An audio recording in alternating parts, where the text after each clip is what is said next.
Universidad de Panamá, Centro Regional Universitario de Colón. Proyecto final presentado por Yailin Francis y Yaisuri Lucero, bajo la asignatura de Relaciones de Panamá con los Estados Unidos, parte 2. Clase impartida por el magíster José Ángel Martínez. En este proyecto resaltaremos temas trascendentales y sucesos históricos relevantes en nuestra historia, como el rechazo y reacciones del convivio Philos-Hain. Estos proyectos de tratados eran rechazados tanto por estudiantes de Panamá y la Asociación de Profesores, ya que los mismos aludían que no cumplían con el objetivo fundamental, el cual era eliminar las causas de conflicto entre Panamá y los Estados Unidos, como resultado de los tratados de 1910 por parte de Estados Unidos. A pesar de que se mantuvo una discusión en la Asamblea Nacional, el 14 de diciembre de 1967, la Cámara Legislativa aprobó por unanimidad una resolución propuesta por el diputado Carlos Iván Zúñiga, indicando a la Asamblea Nacional que por motivos del 20º aniversario del rechazo del convivio filosófico Hain, reiterada la búsqueda de aprobación total en los tratados existentes entre Panamá y Estados Unidos.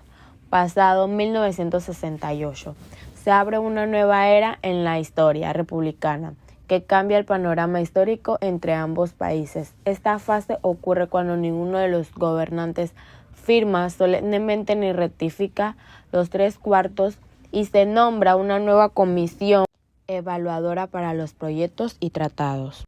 Segundo punto, significado histórico del Tratado Remond-Eisenhower. El Tratado Remond-Eisenhower fue firmado el 25 de enero de 1955, poco más de 20 días después del asesinato del presidente José Antonio Remond Canteras, entre el ministro de Relaciones Exteriores de Panamá, Octavio Fábregas, y el embajador de los Estados Unidos, Sheldon Chapin. Los Estados Unidos y Panamá firmaron el Tratado de Mutuo Entendimiento y Cooperación con el documento adicional denominado Memorándum de Entendimiento y Acordados, mejor conocido como Tratado Remond-Eisenhower. Por medio de este tratado, nuestra república logró desde entonces y hasta la retirada norteamericana el poder de cobrarle impuestos sobre sus ingresos a los empleados panameños en la zona canalera. En teoría, se establecían que los trabajadores panameños estuviesen igual ingresos y oportunidades con respecto a las de los estadounidenses. Panamá recobró las tierras con lo que se conoce como Punta Paitilla, que estaban bajo jurisdicción de los Estados Unidos, con lo cual se han enriquecido unos cuantos no muy allegados por ningún lado de los conciudadanos de bajos ingresos de Panamá. Fue por medio de este tratado que se aseguró de la construcción de lo que hoy es el Puente a las Américas, que no costó tanto como el del Centenario, que ojalá, además de la inauguración, esté listo para poder ser cruzado antes de lo que se cumplan casualmente 100 años más de su también costosa inauguración.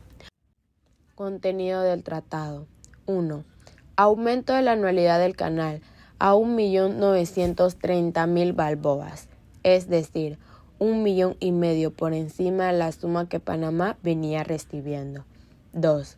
Se facultó a Panamá a cobrar impuestos sobre la renta a los ciudadanos panameños que fuesen empleados de la zona del canal, los cuales eran en su mayoría descendientes de los trabajadores antillanos que habían venido a trabajar en la construcción del canal.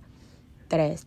Restricción de ventas en los comisariatos en la zona del canal a solo los ciudadanos estadounidenses, incluyendo a quienes tuviesen doble nacionalidad, que laborasen en la zona del canal, y a ciudadanos panameños que trabajaban y residían en la zona del canal, satisfaciendo parcialmente las demandas de los comerciantes en las ciudades de Panamá y Colón. 4.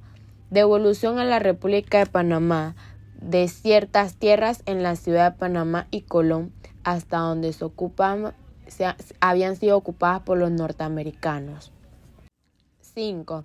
Se concede al gobierno norteamericano para su uso exclusivo los 19.000 acres a la base de área de Río Hato como área de entrenamiento militar por un periodo de 15 años prorrogables.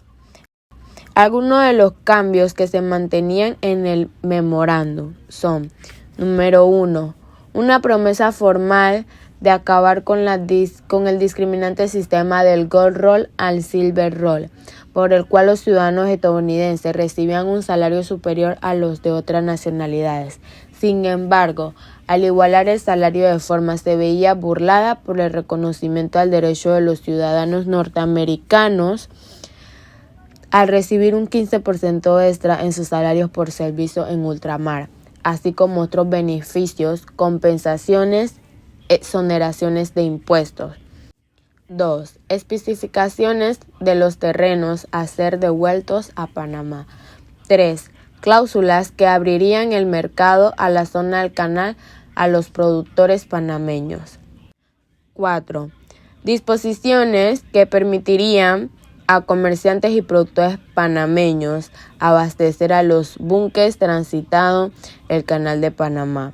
A esto incluiría el compromiso del gobernador de la zona del canal de que al realizar compras se tuviera en consideración productores ismeños siempre que fuera posible. 5. El compromiso del gobierno americano de construir un puente sobre el canal, compromiso adquirido desde 1942. 6. La concesión de terrenos adyacentes en la Embajada de los Estados Unidos para la expansión de la misma. La reducción de los impuestos en las bebidas locales vendidas en la zona y la autorización para que bañistas panameños pudieran utilizar ciertas playas de Río Hato. En cuanto a las tierras y bienes revertidos a Panamá por virtud de este convenio, el gobierno estadounidense estimaba el valor total de estas tierras e instalaciones en un aproximado de $25 millones.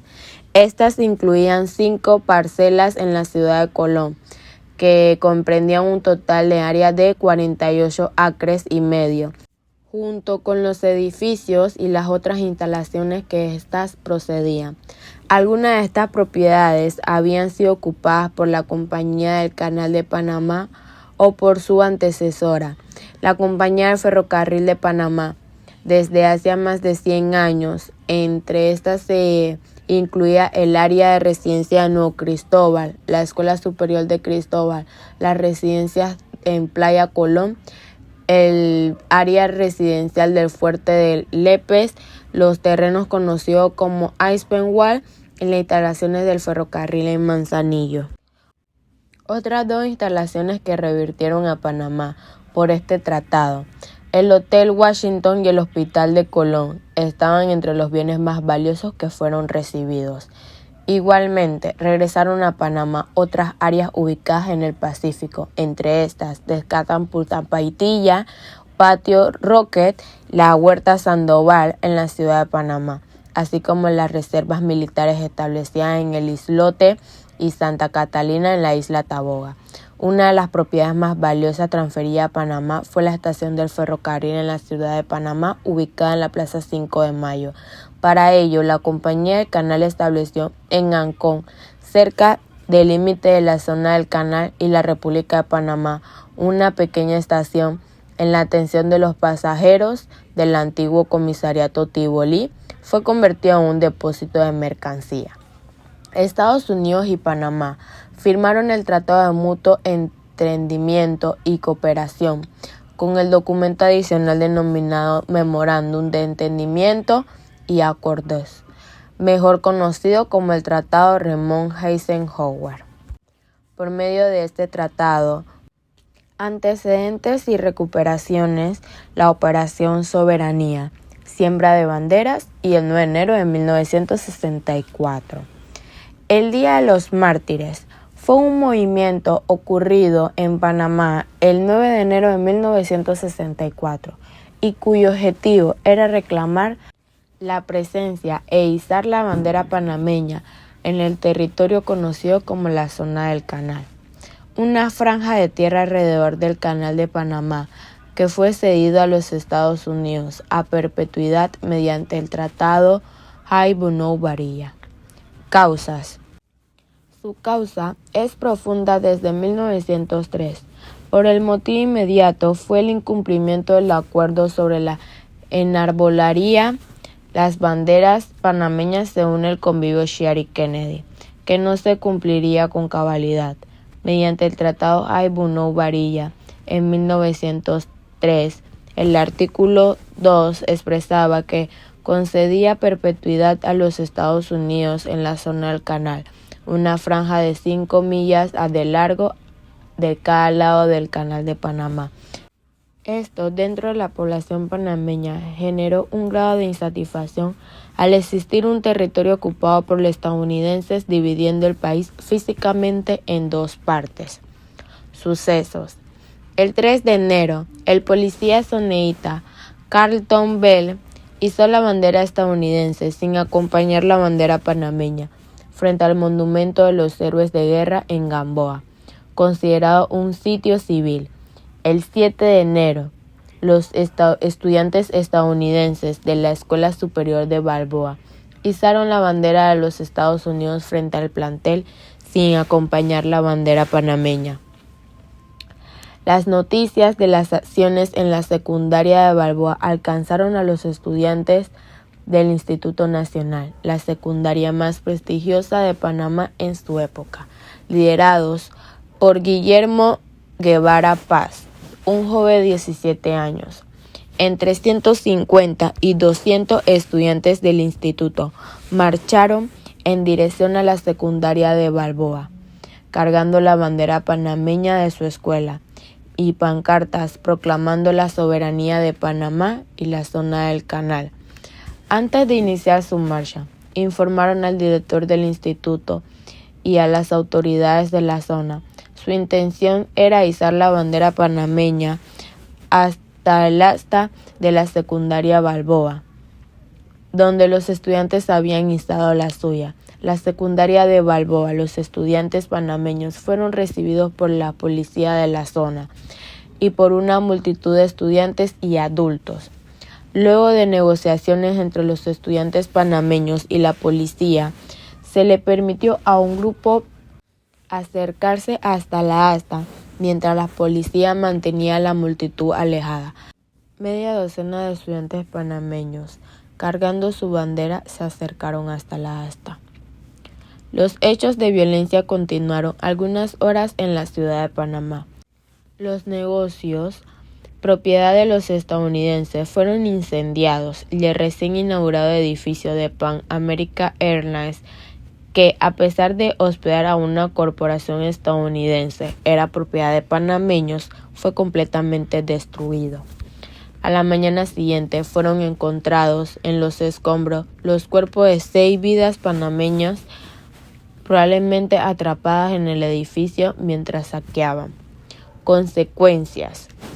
El presidente de Panamá en esa época, Roberto Chiari, rompió relaciones diplomáticas con los Estados Unidos, un hecho sin precedente, puesto que ninguna nación en la que los Estados Unidos estuviera presente se había atrevido a hacerlo. Este incidente se consideró como el catalizador para la eventual abolición del concepto del control en perpetuidad sobre la zona del canal por parte de los Estados Unidos. Con la firma de los tratados Torrijos-Cartes en 1977, se disolvió la zona del canal, proceso que culminó en 1979, y se puso fecha para el cierre de las bases militares de los Estados Unidos y el traspaso de las propiedades. Al mediodía del 31 de diciembre de 1999, el gobierno de los Estados Unidos traspasó el control del Canal de Panamá al gobierno panameño, aspecto más importante del 9 de enero de 1964. Este suceso fue el detonante para que se aboliera el Tratado Hay-Bunau-Varilla y se entrara en funcionamiento los tratados Torrijos-Carter. Etapas negociadoras. Rechazo de los proyectos de tratado. Acuerdo TAC-Kissinger. Declaración de Contadora. Panamá y la Organización de los Países No Alineados. El Tratado de Montería y San José. El Tratado Torrijos-Carter. La causa del conflicto entre los Estados Unidos y Panamá, formuladas por el entonces ministro de Relaciones Exteriores, Juan Antonio Tac, se convirtió en el Acuerdo TAC-Kissinger, firmado en la ciudad de Panamá el 7 de febrero de 1974. Estos principios servirían de discusión y negociación sobre los cuales se llegaría a un nuevo convivio. Resumidos, los acuerdos estipulaban lo siguiente. El Tratado de 1903 y sus enmiendas serán abrogados al concentrarse un tratado enteramente nuevo sobre el canal interoceánico. Se eliminará el concepto de perpetuidad. El nuevo tratado relativo al canal de esclusas tendrá una fecha de terminación fija.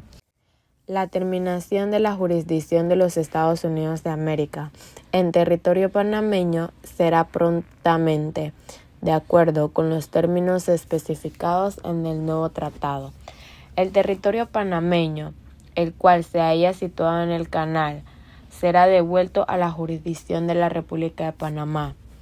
La República de Panamá, en su condición de soberano territorial, conferirá a los Estados Unidos de América, por la duración de los nuevos tratados sobre el canal interoceánico y conforme se establezca en el documento, el derecho del uso sobre las tierras, agua y espacio aéreo que sea necesario para el funcionamiento y mantenimiento, protección y defensa del canal y el tránsito de las naves. La República de Panamá tendrá una participación justa y equitativa en los beneficios derivados en la operación de su canal en su territorio. Se conoce que la posición geográfica de su territorio constituye el principal recurso de la República de Panamá. La República de Panamá participará en la administración del canal de conformidad con un procedimiento que habrá de ser acordado en el tratado. También se estipulará en este convenio que la República de Panamá asumirá la total responsabilidad por el funcionamiento del canal a la terminación del tratado. La República de Panamá participará con Estados Unidos en la protección y defensa del canal de conformidad con lo que se acuerde en el nuevo tratado. Los Estados Unidos de América y la República de Panamá, reconociendo los importantes servicios del canal interoceánico de Panamá, brindan al tráfico marítimo internacional y teniendo en cuenta la posibilidad de que la vía acuática podrá llegar a ser insuficiente para dicho tráfico, convendrán bilateralmente en previsiones sobre otras nuevas obras que amplíen la capacidad del canal.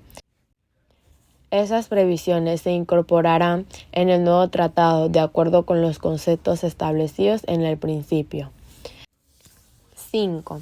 La historia de Lester León Graves, un hecho, dos interpretaciones y la condena de la zona del canal.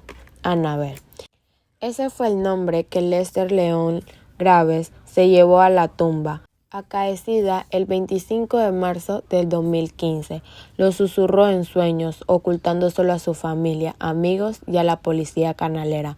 No lo reveló, incluso cuando el juez Buck Garden dictó su sentencia, después de que fuera acusado de violar a una mujer soneíta de tez blanca y ojos azules.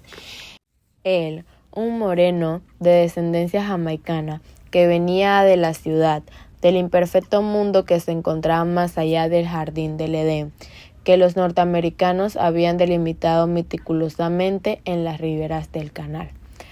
Para el escritor beleño, la verdadera ofensa de Graves había sido provocar la intolerancia del sistema soneíta, en las que los negros que laboraban en la zona se le pagaba con silver roll, mientras que a los panameños que se le restringía la entrada a la ciudad colonial establecida en el corazón de su propio país. Una noche, mientras Lester exploraba la piel inmaculada de Annabel, el padre de ella lo sorprendió.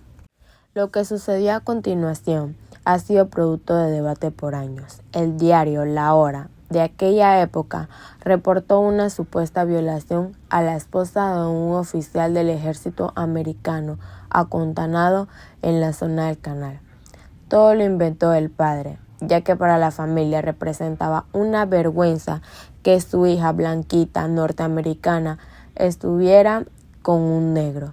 Por eso la sacaron de la zona y la mandaron inmediatamente para los Estados Unidos. Todo el peso de la ley le cayó sobre Lester León Graves, panameño de descendencia antillana y de 20 años, que se declaró culpable ante el delito de estupro, cuando el juez Soneita Boone Gardner lo sentenció a sufrir ayer la pena de 50 años en la penitenciaría de Gamboa, con la recomendación de que jamás debe otorgársele clemencia al acusado, en ningún tiempo, por ninguna razón, en ninguna circunstancia. El caso de Graves fue debatido hasta en la Asamblea Nacional y en varias ocasiones se interrogó a la Cancillería panameña sobre la gestión para la consecución de la libertad del detenido. Muy buenos días, profesor. Mi nombre es Yaisuri Lucero, de Administración de Empresas, estudiante de Recursos Humanos. Hoy le vengo a decir mi examen semestral, el origen y la evolución histórica del Sonian. Los Sonian, conocidos como White America, se colocaron en la cumbre de la sociedad. Surgieron en la zona del canal. Todas las cumbres de sociedad en este momento debieron adecuar su existencia a la legislación de todo tipo impuestos por las autoridades sónicas, resaltando así que esta sociedad también tuvo jerarquía. Hubo algunos que eran iguales a los otros, pero existe un élite que constituía por aquellos sonias que ocupaban los cargos administrativos más altos y los mejores pagos. Al dirigirnos a esta élite, mencionamos que ocupan residencias en determinadas áreas de la zona y no era lo mismo vivir en las laderas del Cerro Ancón, porque sus casas eran cultivamente superiores. Se resalta que en 1916, por la llegada del canal y el ferrocarril, se implantó un sistema jurídico que para 1920 pareció convertirse en un estado totalmente autónomo para todo el personal civil que participó en la construcción del canal, así como los que no pudieron y quedaron a sus descendientes. Se fueron concebidos grandes privilegios y a su vez incentivos en forma de compensación por todo sacrificio y trabajo de rigor y de clima. A partir de los años 20 se consideraban un grupo asentado en un territorio delimitado y tenía un pasado glorioso con sus costumbres comunes, como un idioma, como matices propios y una mentalidad sin gracia propia. De esta forma, nacieron y crecieron en la zona, en un paraíso completamente tropical, y consiguieron y sintieron como su patria. Para los años 40 comienza la declinación política racista dentro de la zona, siendo en 1946 la segregación racial comenzó a ser eliminada de la zona. Las piscinas Sol hasta 1963. En otras palabras, la heroica lucha desarrollada por los negros en los Estados Unidos. El costo era la sangre, el sudor y las lágrimas de otros. A fines de los años 50, el abardo nacionalismo de sectores importantes de nuestra sociedad se iba disolviendo, pues de esta mantenía en los corazones de los panameños el deseo de ser soberanos. Se marca esto en la inauguración del puente sobre el canal, donde como panameños permanecieron firmes para que el nombre fuera Puentes de las Américas. El orgullo y rebeldía de las Sonias no les impediría la soberanía a los panameños, quienes, pero ya está en la sexta década del siglo, También en Panamá, determinados grupos sociales expresaban la fermentación de la nacionalidad con raíces más profundas y que había madurado rápidamente, dada la confrontación con el esclave colonial soneíta. Muchas confrontaciones surgieron por las insistencias de marcas diferencias de los sonias. El nivel de conciencia nacional existe en 1964 en vastos sectores de la sociedad panameña, conyugo a la posición gubernamental panameña de eliminar las causas de conflicto. En las negociaciones con los Estados Unidos, a raíz de los sucesos del enero de 1964. Después de estos, la vida de los sonias parecía imperturbable como sociedad perfecta. Áreas ocupadas por los Estados Unidos en la República de Panamá. Áreas residenciales. Durante casi un siglo, un pequeño esclave de un estadounidense vivió con todo tipo de lujos en Centroamérica, mientras construían una de las grandes hazañas de ingeniería de todos los tiempos, el Canal de Panamá. Hubo un tiempo en el que vivir cerca del Canal de Panamá era equivalentemente a disfrutar de los ciertos privilegios, al menos si eras estadounidense. Los nacidos en la zona eran llamados soneitas, aunque había distintas clases en aquel Edén. Los estadounidenses tenían un salario mayor y vivían con lujos, algo que no se aplicaba a los panameños. La zona del Canal de Panamá fue una colonia de Estados Unidos establecida en el país centroamericano en 1903. Constituía un hogar lejos de casa para aquellos estadounidenses que construyeron el canal y posteriormente se encargaban de su mantenimiento, así como familiares y los trabajadores de los servicios dirigidos a estos. Por casi 100 años, miles de estadounidenses vivieron con todo lujo en tranquillas comunidades tropicales cerca de la bahía de Panamá. Se encargaban de los mantenimientos de una de las mayores obras ingenierías del mundo, del Canal de Panamá, y se le conocían como soneitas o sonianos, por determinado en inglés sonians.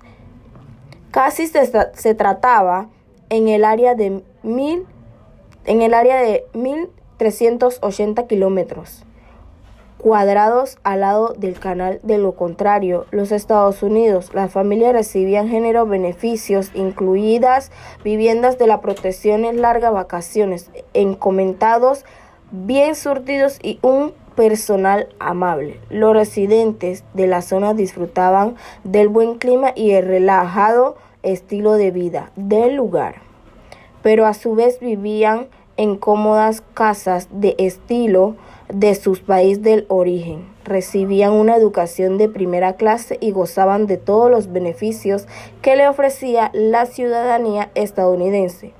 Se trataba del área de 1.385 kilómetros cuadrados a largo del canal y controlada por Estados Unidos. Las familias recibían generosos beneficios como lo son vivienda de protección, largas vacaciones, economatatos bien surtidos y un personal amable. Los residentes de la zona disfrutaban de un buen clima y relajado estilo de vida del lugar, pero a su vez vivían cómodas casas de estilo de su país origen, recibían educación de primera clase y gozaban de los beneficios que les ofrecía la ciudadanía estadounidense.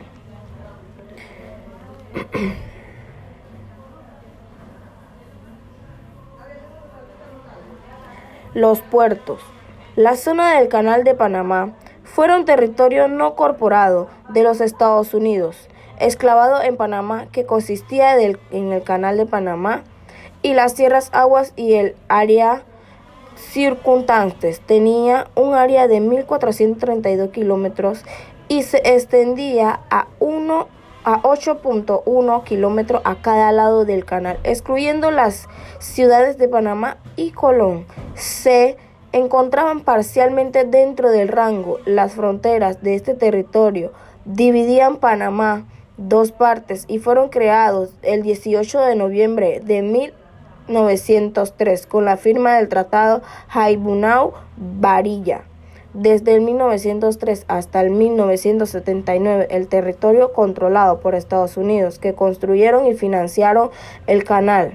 Debido a los hechos acontecidos en el Día de los Mártires, el 9 de enero de 1964, que reclamaban el retorno de la zona del canal de la República de Panamá, mediante los tratados Torrijos-Carter firmados en 1977, comenzó la consolidación del territorio en 1979 y se convirtieron en las áreas revertidas del Canal de Panamá, una zona soberanía compartida en Estados Unidos y Panamá.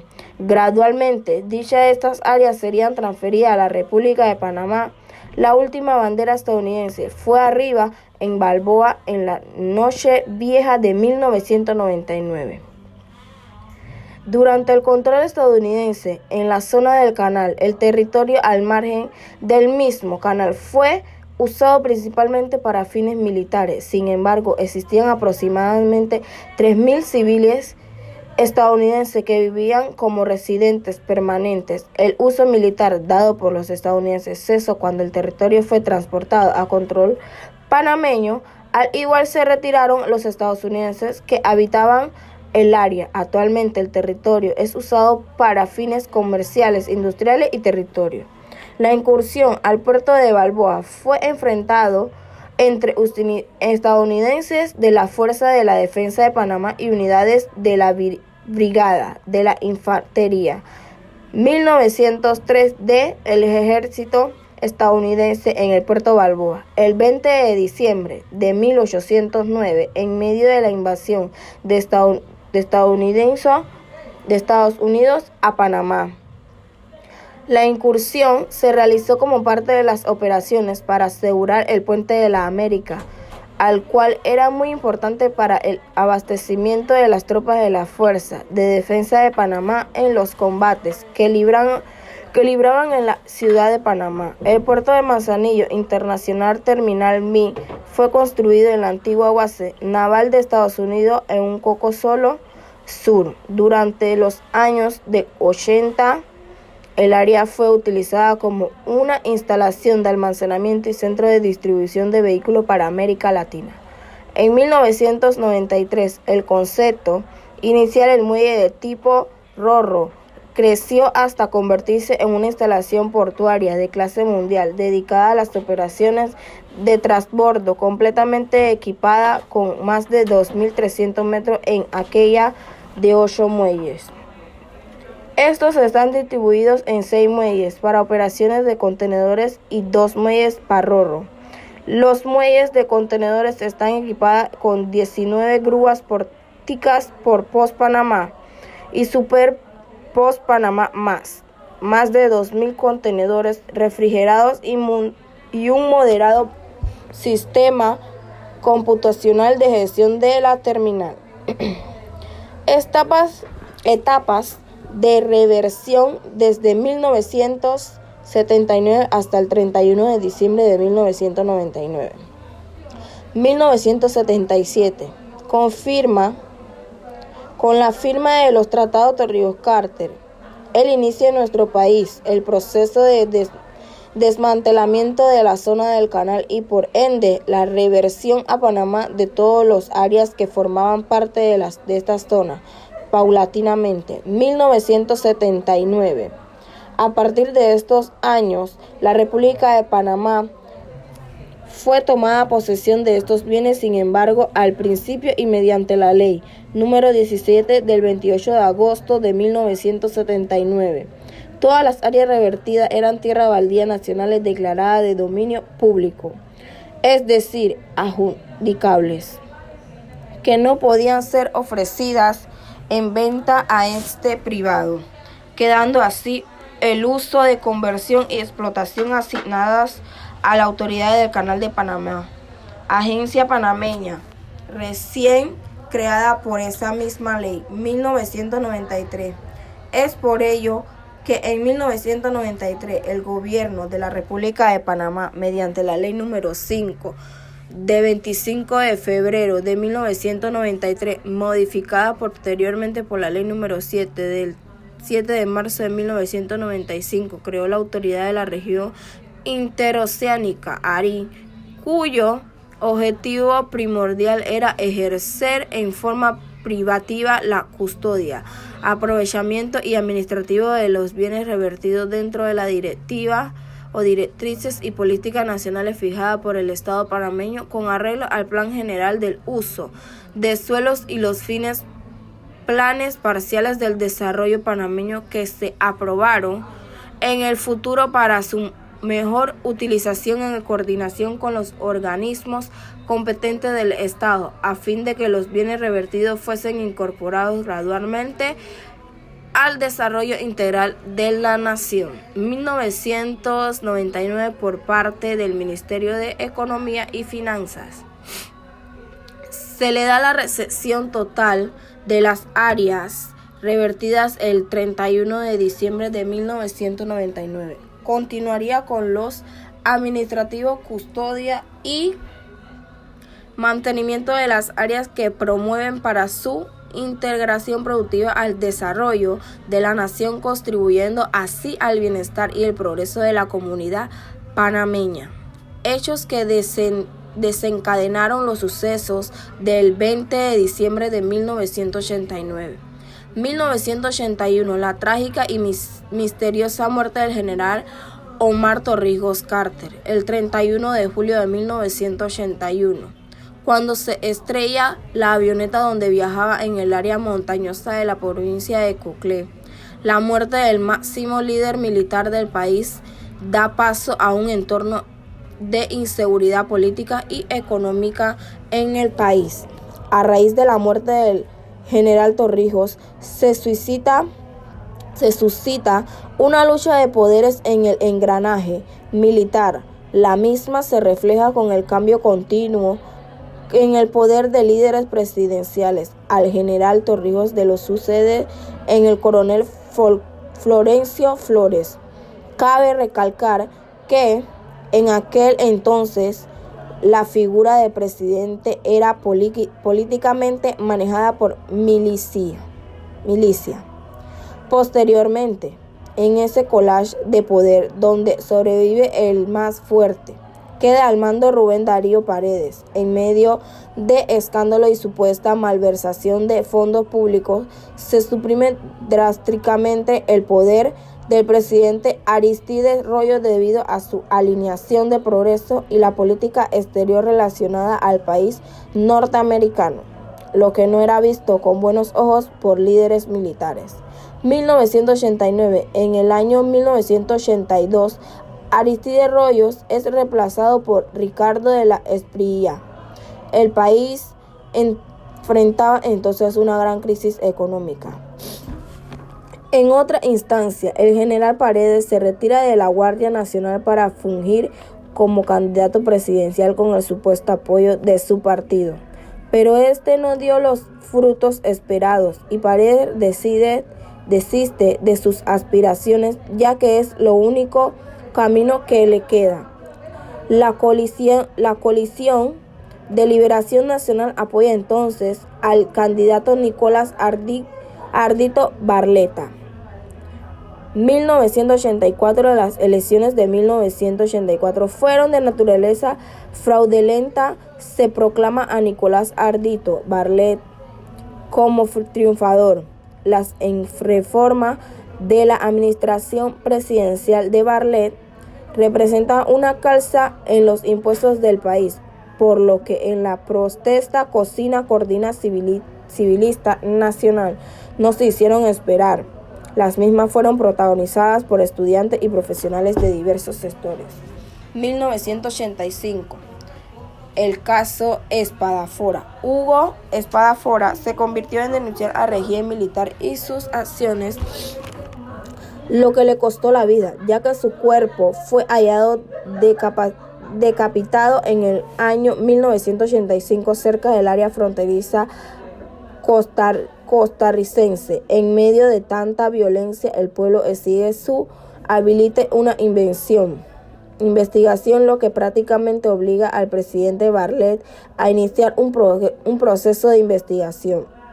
El general Manuel Antonio Noriega Díaz de la incrementa su poderío e ignora el acuerdo del Plan Torrijos que implicaba su retiro. Una serie de abusos y situaciones en el país llevaban coronel Díaz Herrera a acusarle públicamente de la responsable del fraude electoral de 1984 y de hechos otros sucesos nefastos acaecidos en aquel entonces. En 1987, la Cruzada Civilística organizó un paso general para el 27 de julio de 1987.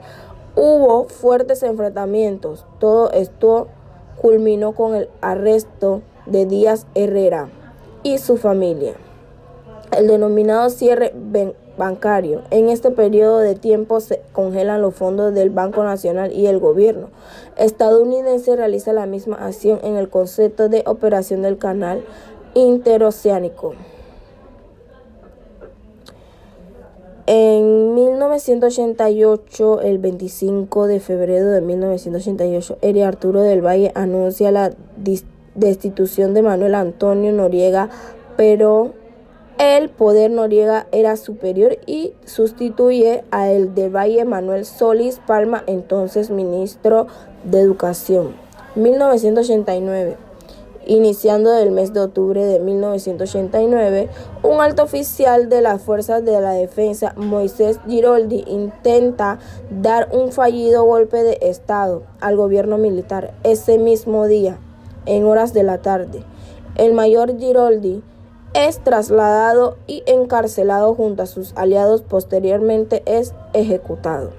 La expresión "siempre estaremos bajo el paraguas del Pentágono" fue dentro del acto oficial trascendental del Canal de Panamá, donde un grupo de personas gritaron "no más gringos en Panamá".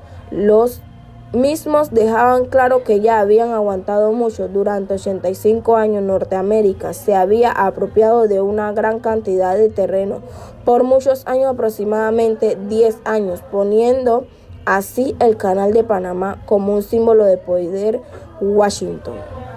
Pero la Escuela de las Américas, en donde durante muchos años se adiestraban las tropas y los expertos, posteriormente ponían su fuerza y sus conocimientos al servicio de las dictaduras que hicieron imposible la libertad del istmo. Panamá se ponía las mismas y muchas situaciones con firmeza, poniendo así la situación tensa, recibiendo de Jimmy Carter y la frase "siempre estaremos bajo el paraguas del Pentágono", siendo así una advertencia de Estados Unidos siempre estaría sobre Panamá.